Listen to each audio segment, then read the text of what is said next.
Nothing Ever Happens on 90th Street by Roni Shatter.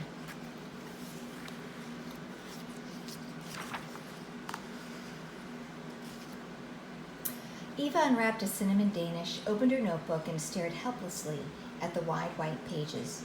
Write about what you know, her teacher, Mrs. DeMarco, had told her.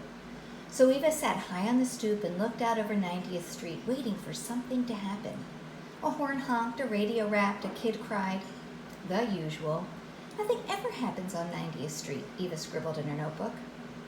A few doors down, Mr. Chang was arranging fish fillets in his newly opened seafood emporium.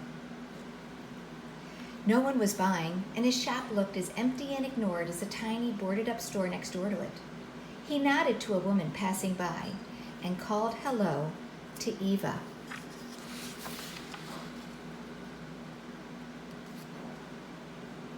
Out of the door of Eva's building came Mr. Sims, the actor, carrying his enormous cat, Olivier.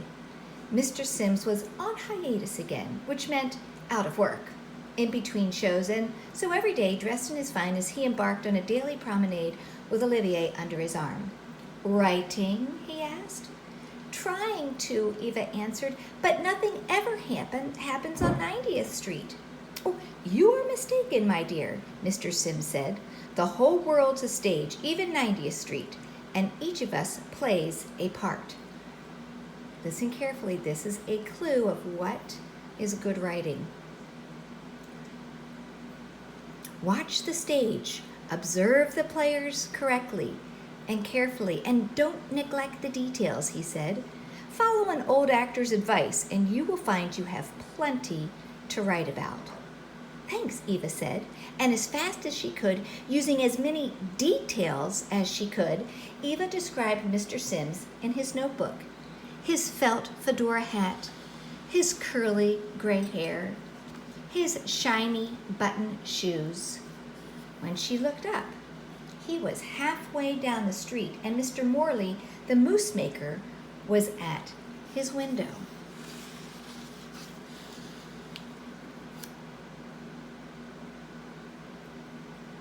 Just as he did every day, Mr. Morley set his chocolate pot and his coffee urn out on his ledge with a sign. Mr. Morley dreamed of having a catering business where the fanciest people demanded his dessert. But the trouble was, Mr. Morley's moose was missing something. No matter how he tried, his moose never had much taste, and Mr. Morley never had many customers. Writing? He asked. Eva answered, chewing on her pencil. Here we go. Here's another clue to good writing. Try to find the poetry in your pudding, Mr. Morley said softly. There's always a new way with old words. You're right, Eva said, wishing Mr. Morley would one day find the poetry in his pudding. Taking his advice, she tried to think of a new way to describe the look of Mr. Morley's moose. Smooth and dark as midnight, or maybe more like mink. Yes, that was it, Eva thought, writing in her notebook. The door to the building slammed, and a gust of wind sent dead leaves soaring and dripping like crazy kites. Alexis Leora nodded to Eva and stepped gracefully down the steps to do her warm-up exercises. Alexis was a dancer. When she wanted to, she could hold an extremely long leg straight up against her ear like a one-legged woman with 3 arms, but she couldn't smile. Eva decided it was because Alexis Leora was lonely. Writing? Alexis Leora asked Eva. Yes, Eva answered. Alexis Leora did 6 deep knee bends and then sighed. Here is the third piece of advice for writing. Stretch, she said sadly. Use your imagination. If your story doesn't go the way you want it to, you can always stretch the truth. You can ask, what if, and make up a better story. You're right, Eva said, thinking, what if? What if Alexa Leora met someone? Would she smile then? What would that look like? Eva closed her eyes and tried to picture it. But all she could picture was soup, Spanish soup, rich and brown and so spicy, it seemed as if she could actually smell it. She could. When she opened her eyes, Mrs. Martinez was standing beside her. She nodded to Alexa Leora as she handed Eva a bowl of soup. "Have some," she said. "Writers need soup. What's your story about?" "Nothing much," Eva sighed. "Nothing ever happens on 90th Street. Add a little action," Martinez said, "like soup. A little like this, a little of that. And don't forget the spice. Mix it, stir it, make something happen. Surprise yourself," she nodded to Alexis Leora and went inside. So that's another clue. Think about what Mrs. Martinez said. She says, add a little action, a little of this and a little of that, and don't forget the spice. Eva put down her pencil and tasted Mr. Martinez's wonderful, surprising soup. She thought about her story. It wasn't wonderful and it wasn't surprising, but what could she do? Nothing ever happened on 90th Street. How could she possibly add a little action and make something happen? Eva had no ideas. She was stuck. Then Mrs. Friedman came up the block, wheeling baby Joshua in his stroller. He was holding a bright red ball in two tiny fat hands. "Bird," he called out to a pigeon hunting for something to eat. "Bird, hungry." "Pigeon," Mrs. Friedman told him. Eva sighed and looked down at her half-eaten Danish and then at her notebook. She looked at baby Joshua and then at the pigeon. She remembered Alexa Leora's word of advice. What if, Eva thought, and suddenly she had an idea. What if she stood up, broke her Danish into dozens of tiny pieces, and scattered them wide and wild into the street? What would happen? Eva laughed to think of it.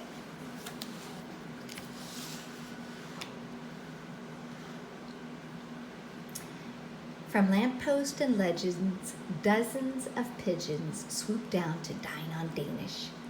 Eva eagerly picked up her pencil and began to write again. "Bird," baby Joshua called out, pointing. "More bird," he cried, panting, and the bright red ball dropped out of his tiny fat hands and bounced onto the sidewalk. "Bye-bye, ball," baby Joshua screamed. The ball rolled off the curb and into the street and straight into the path of a pizza delivery man on his bicycle. Everyone gasped in horror. Alexis Leora paused in mid-plie and leapt to the rescue. She got there just as the pizza delivery man landed, right side up at her feet. Alexis Leora looked down at the pizza man, and he looked up at her, and then something almost unimaginable happened. Alexis Leora smiled. "Are you all right?" she asked shyly. Her smile was sweet and bright. Her teeth were straight and white. It was the first time Eva or anyone on 90th Street had seen them. "Yes," said the pizza man, smiling up at her. It was love at first sight. Pepperoni and peppers rained down on the happy couple. The pizza man pulled a pepper out of his hair as horns began to honk. Eva added this to her notebook and wondered what could possibly happen next. A long white limousine was honking its horn loudest of all. The limo driver rolled down his window. "What do you want to block the traffic for?" he called out. The back door of the limo opened and out stepped a woman in sunglasses, wearing a turban and a coat the color of a taxi. "There seems to be a problem, Henry," she said in a fake English accent. "There's some sort of accident here, perhaps." "It's Sandra!" someone suddenly screamed, interrupting her. "Sandra, can I have your autograph?" Mrs. Martinez called out. "Sandra Saunderson?" Mr. Morley blushed. Was Eva dreaming? There in the middle of 90th Street, larger than life, stood Sandra Saunderson, star of stage, screen, and the sensational soap opera One World to Live In. "Darlings, what's happened here? I'm sure I Larry, she called out suddenly, stretching her arms towards Mr. Sims, who had just returned from his promenade. It's been an age since we've seen each other. Mr. Sims' cat, about to be crushed in an extravagant embrace, leapt out of Mr. Sims' arms to chase after baby Joshua's balls. Olivier, Mr. Sims called out, come back! Everyone raced into the street after the ball, but it was the limo driver who, in the right place at the right time, leaned into the gutter and picked it up. With a flick of a wrist, he tossed the ball to Mrs. Friedman, who presented it to a drooling but grateful baby Joshua. How's that for a throw? The limo driver proudly asked the crowd. No one, not even baby Joshua, had a chance to answer. Olivier, frightened by so many people, raced past Eva, scrambled onto Mr. Morley's ledge, where he knocked over his coffee urn, spilling all the coffee into the moose pot. Ruined, Mr. Morley said, wringing his hands. At that, Olivier bounced to the top of the ginkgo tree, where he swayed dangerously like a heavy white balloon. Now he'll never come down, Mr. Sims lamented. He's terribly stubborn. There, Larry, Sandra Saunderson comforted him. I'm sure someone on 90th Street will have a solution. Eva tried to imagine who that could be. I have one, she heard Mr. Chang call out. Generously, he offered trout fresh from the store to Olivier. High up in the tree, Olivier hardly blinked. Raw trout, Mr. Sims sighed. My regrets, Mr. Chang. He won't eat it. He's a gourmet cat. I'm afraid I've spoiled him. Oh, whatever will I do? What if, Eva asked herself for the second time that day, and she suddenly had another idea, a truly great one. She whispered it to Mr. Morley, Mrs. Martinez, and Mr. Chang. Brilliant, Mr. Morley exclaimed. And with that, he, Mrs. Martinez, and Mr. Chang, still clutching his trout, vanished into the building. Eva righted Mr. Morley's coffee urn and stuck her finger into his ruined moose, then into her mouth to determine the degree of damage. Mocha, she called out in surprise. She paused, trying to find the perfect word.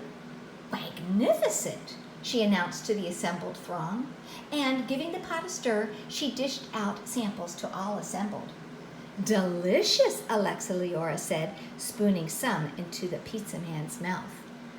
Poetry, Sandra Saunderson pronounced. Now, on 90th Street, people who had never spoken to one another before were speaking at last. The pizza delivery man and the limo driver shook hands, and everyone tried to tempt Olivier down from his precarious perch. And then Mr. Morley appeared on the steps, followed by Mrs. Martinez and Mr. Chang. Mrs. Martinez carried a large pot of her surprising soup, while Mr. Morley carried a platter of Mr. Chang's trout, now surrounded by tiny vegetables and cooked to perfection. With the addition of a cup of Mr. Morley's cat-created mocha mousse, it was a meal worthy of the finest culinary establishment. Do you smell that, Olivier? Mr. Sims called out, fanning the steam so it rose up the ginkgo tree.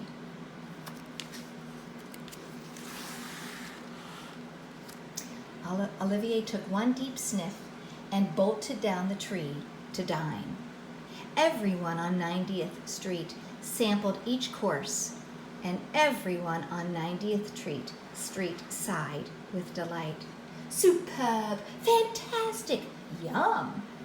Eva smiled and glanced up from her notebook. For the third time that day, she asked herself, what if? Mr. Chang, she began, you and Mr. Morley and Mrs. Martinez are such great cooks.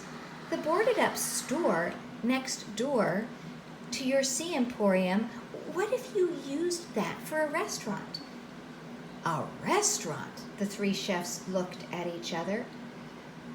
What a wonderful idea, they said, shaking Eva's hand. everyone on 90th Street could be our customers. You too, Sandra. Everyone but me, Mr. Sims said regretfully. Just now I'm between jobs and a little low on cash. Oh, no longer, Sandra called out. You'll be on my show and I'll arrange it. Mr. Sims kissed Sandra's hand and everyone cheered. What an amazing day, Mrs. Martinez said. Who would believe it if only someone had written it all down? I did, Eva announced, and she opened her notebook and began to read her story. The same story you're reading now, about how nothing ever happened on 90th Street. What a story, Sandra exclaimed, full of detail, dialogue, suspense, a bit of poetry, a hint of romance, even a happy ending. Why, you'd almost think it was made up. Eva smiled mysteriously. Thanks, she said proudly, but just wait. It'll get even better after I rewrite it.